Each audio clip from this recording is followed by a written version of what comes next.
ولقد أرسلنا رسلا من قبلك منهم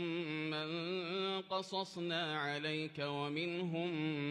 من لم نقصص عليك وما كان لرسول أن يأتي بآية إلا بإذن الله فإذا جاء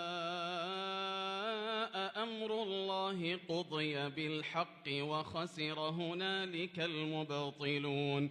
الله الذي جعل لكم الأنعام لتركبوا منها ومنها تأكلون ولكم فيها منافع ولتبلغوا عليها حاجة